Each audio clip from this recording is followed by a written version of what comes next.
Hi, it's Summer, and this is everything that I read in October. I read 15 books in October. I cannot even believe it. I mean, one of the reasons that I read so many books was because a big majority of them were graphic novels, and those just go by pretty quick, but I'm still so proud of myself. 15 books is crazy, for me at least. And I'm just going to talk about them in the order that I read them. The first book that I read in October was Hidden Pictures by Jason Rekulak. This is a horror or thriller about a young woman who is a recovering addict, and she gets a job as a nanny for this family. She's taking care of a little boy named Teddy who starts to draw things that are a little bit concerning, and those drawings are in the book, and that's one of like the best parts of it. So I definitely recommend like reading this book physically. The pictures are so creepy, and they're placed perfectly so that like when you turn a page, it's like a jump scare, which is my favorite thing ever. This was such a fun, creepy book, and I loved what the pictures brought to the story. I also really liked the main plot twist, and I gave this one 4 out of 5 stars. Next, I picked up my first graphic novel of the month, and that was Crumbs by Dani Sterling. This book and the next few books that I mention are actually featured in a reading vlog that I recently did, so I'll kind of link that in the cards and stuff. So if you want more like in-depth thoughts on it, you can check that video out. This is about Ray and Lori, and they live in this world where like magic is known to everybody. People know about witches, they know about spells, all of that kind of stuff.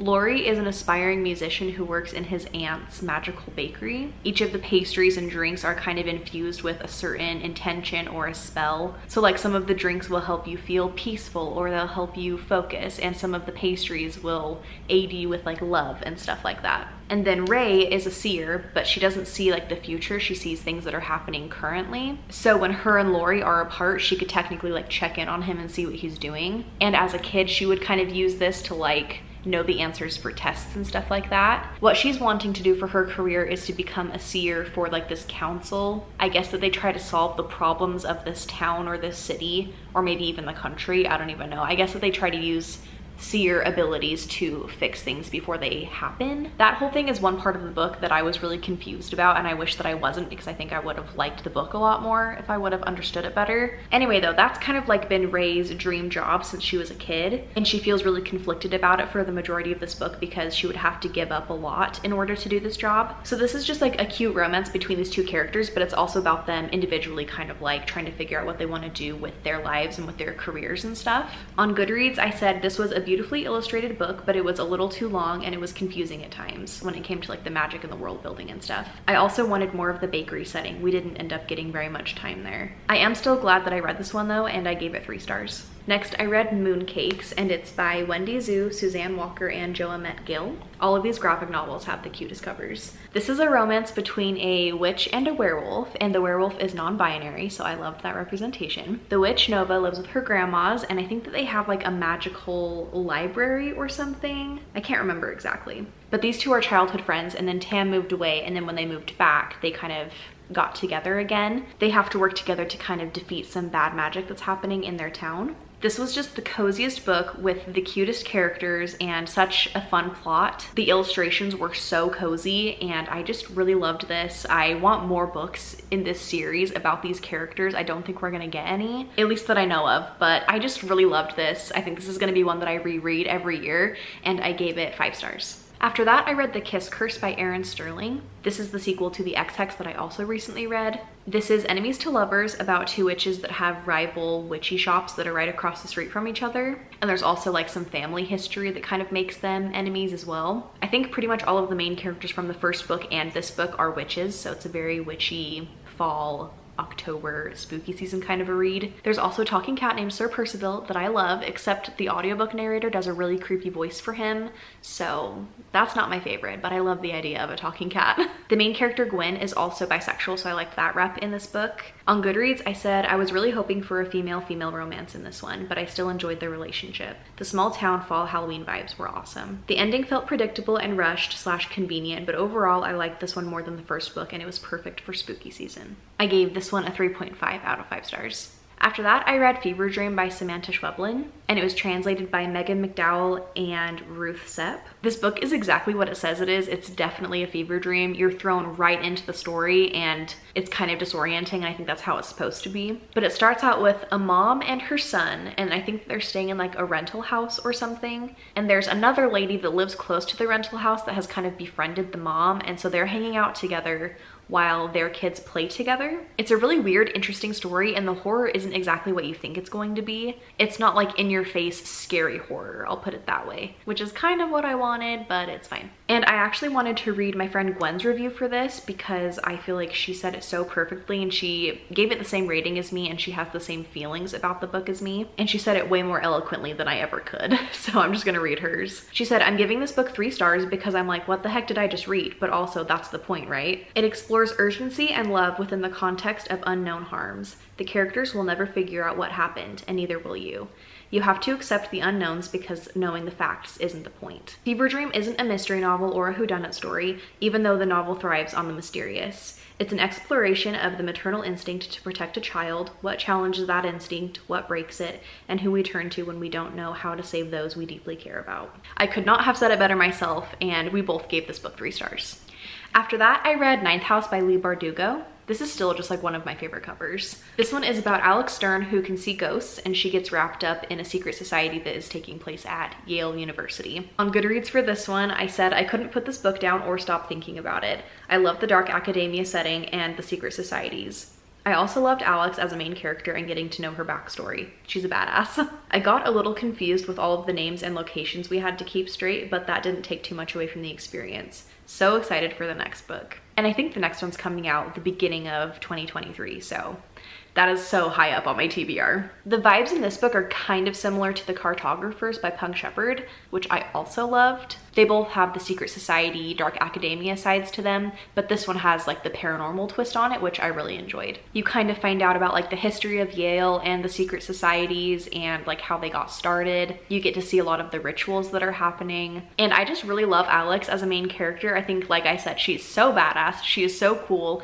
and her backstory is like so sad. You really feel for her and you understand why she's made some of the choices that she's made. I just feel like her character has a lot of depth, and I just really enjoy reading from her. But yeah, I loved this. I gave it 4.5 out of 5 stars. The way that I'm talking about it though, like it should be a 5, but I think I gave it a 4.5 because of just like, I was kind of confused for a lot of it. Or maybe not a lot of it, but like some parts just were really confusing, but I still really loved this. I definitely recommend.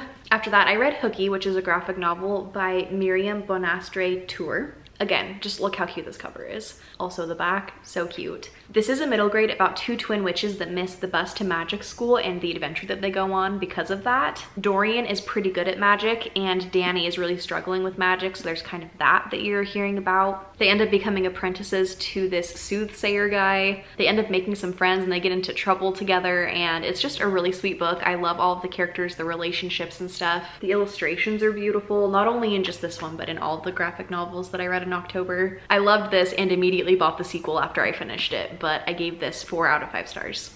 After that, I read Kill Creek by Scott Thomas. This one is about 4 horror authors that get invited to stay the night at a haunted house as like a Halloween publicity stunt. So I really enjoyed the writing and the characters, and there were definitely some good horror moments, but it honestly just kind of felt too long, and I really didn't like the reasoning behind all of like the haunted things. I did, however, love the very, very end of the book. I did not see it coming, and I just love how it ended.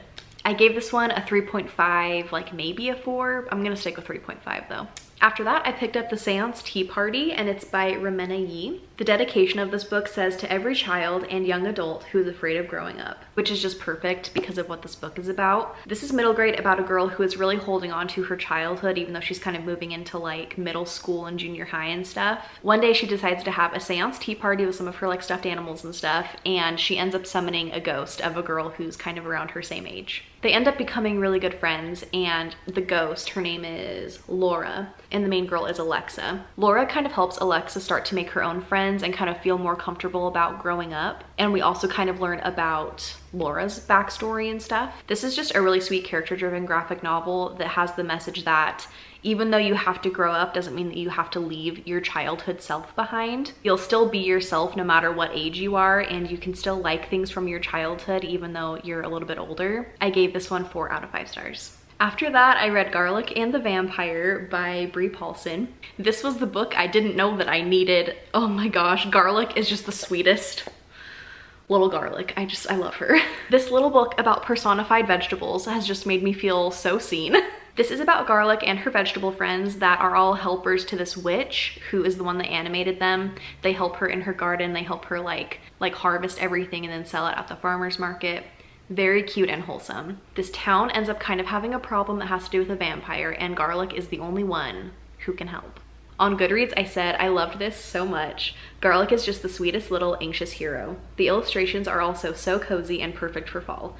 Definitely a new favorite graphic novel, and I gave this one 5 stars. After that, I picked up My Lovely Wife by Samantha Downing. This cover is so cool, I love it. This one is about a husband and wife who murder people together. On Goodreads for this one, I said this was crazy. The pacing was so good, I was never bored, and I flew through this book. It was unlike any thriller I've read before, and I had so many conflicting emotions. If you're a seasoned thriller reader, you'll probably see a couple of plot twists coming, but it doesn't take away from the book. I really hated the audiobook narrator's voice for female characters, but I think that's the only negative thing I can say. I just loved this, and I loved the ending. This was just such a fun time. I highly recommend it. I gave it 5 stars. After that, I had to pick up It Starts With Us by Colleen Hoover. It Ends With Us is one of my favorite books, so I of course had to pick this one up. And this one just picks up directly after the end of It Ends With Us. For this one, I said I loved this. I loved seeing some of my favorite characters together again, and I loved how easy the relationship was. There was no breakup drama, just good communication and cute moments. I did feel like there wasn't as much of a conflict in this one, even though it still deals with some heavy themes, which I understand that choice a lot better now after reading the author's note. I did, however, hate the note that Atlas writes at the very end of the book. LOL, kind of a downer. And I didn't like the therapist thing. The happiness that I felt while reading this definitely outweighs any of my complaints though. I wish that I could reread this duology again for the first time. Also, reading the part where the title is mentioned was so sweet. And that's pretty much all you need to know. It was just really cute. Colleen was just giving us fans what we wanted, and I love that for us. I gave this one 4.5 out of 5. After that, I picked up We Spread by Ian Reid. I don't know why, but in all of my other videos talking about this book, I've said the author's name as Leon Reid with an L, and like that is very obviously an I, so I don't know what was happening there. I was supposed to buddy read this with Gwen, but I did not keep on track, and so Gwen, I'm so sorry. I'm gonna have to make it up to you with a different buddy read sometime. This is pretty much just about weird, sketchy things happening in a nursing home, and the main character has to live there because she's had too many like incidents, so she like can't live on her own anymore, and she is an unreliable narrator. For this one, I said, I'm confused, LOL, but not in an entirely bad way. The horror in this book was so realistic because it focuses on growing old and losing independence, individuality, memories, etc. It's one of my biggest fears, so it really got under my skin. The writing was beautiful and had many quotes relating to time/eternity and what is left behind after we pass. The beginning moved a little slow for me, and I wish that we had gotten a few more answers. I also wish that the horror had gone a little farther, but overall it was a very thought-provoking book that creeped me out and gave me a new perspective/understanding of older people. And I gave this one a 3.5 out of 5. Next, I picked up Daisy Darker by Alice Feeney. This is kind of a retelling of And Then There Were None by Agatha Christie. This book follows a really dysfunctional family who, after years of like avoiding each other, all gather at the grandma's house for her 80th birthday party. The grandma's house is kind of on this weird like island thing where at certain times of the day the tide will come in and you can't leave the island. And so on grandma's birthday, a murder happens in the house, and it just so happens to be during the tide being in. So they have to sit in this house while there's like a murderer among them, basically. And they can't do anything until the tide goes back out. For this one, I said that it just felt very repetitive. It said broken heart and one by one, like way too much. The pacing also felt off, and the book felt so long, even though it's only about 350-ish pages. The main plot twist though, so good. I didn't see it coming at all. I also really liked the setting of sea glass and hearing the descriptions of the house. And I gave this one 3 stars. And then the last book that I read was a reread, and it's From Blood and Ash by Jennifer L. Armentrout. I know that this one is a very polarizing book and that some people like despise it, and there's probably some of you that are judging me so hard for reading this, but I love this book.